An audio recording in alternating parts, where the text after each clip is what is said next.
વડોદરામાં ફરી અસામાજિક તત્વોનો આતંક સામે આવ્યો છે। યુવતી સાથેના પ્રેમ પ્રકરણને લઈને યુવતીના ભાઈએ સ્કૂટર સળગાવી દેતા વિવાદ થયો હતો।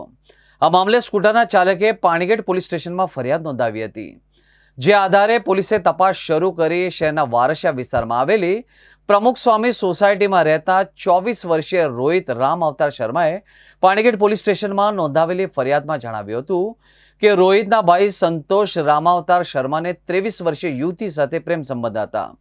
આ સંબંધની જાણ યુવતીના ઘરવાળાને પડતા 23 ફેબ્રુઆરી 2026ના રોજ બપોરના આશરે 3 વાગે યુવતીના કાકા ફોઈ અને વિશાલ લાલવાણી રોહિતના ઘરે પહોંચ્યા હતા। ત્યાં બોલાચાલી અને ઝઘડો થયો। પરિવારે 112 પર ફોન કર્યો।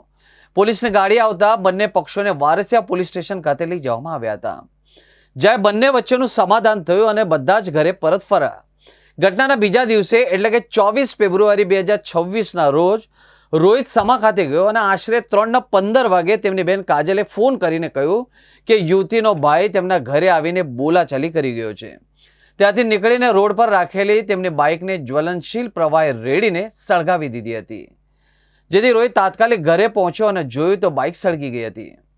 ફરિયાદી રોહિત શર્માએ કહ્યું કે વારસિયામાં રહેતા વિશાલ લાલવાણી નામનો વ્યક્તિ કે જેની સાથે જૂની મેટર થઈ હતી, જોકે તેમાં સમાધાન થઈ ગયું હતું, પણ તેણે મારા ઘરે આવીને મારી બહેન અને મમ્મીને ધમકી આપી ગયો હતો અને બાદમાં બીજી વખત આવ્યો અને મારી ગાડી સળગાવીને જતો રહ્યો।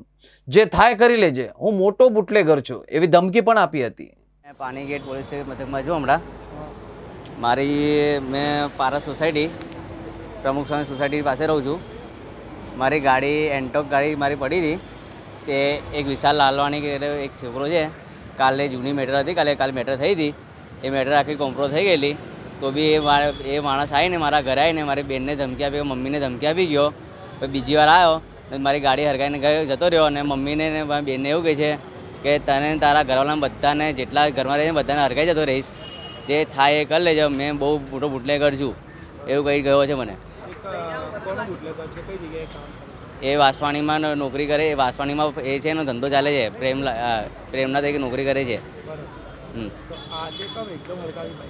એકદમ હડકાઈ નાખી। કાલે બી આવ્યા હતા એ લોકો, તે હડકાઈને ગયા મારી ગાડી। કાલે છોકરીનું મેટર હતું કાલનું મારા ભાઈ જોડે, તો એમનું વાત કોમ્પ્રો કરાવી નાખી એમના જોડે, તો બી આજે આવીને મારી ગાડી હડકાઈને ગયા।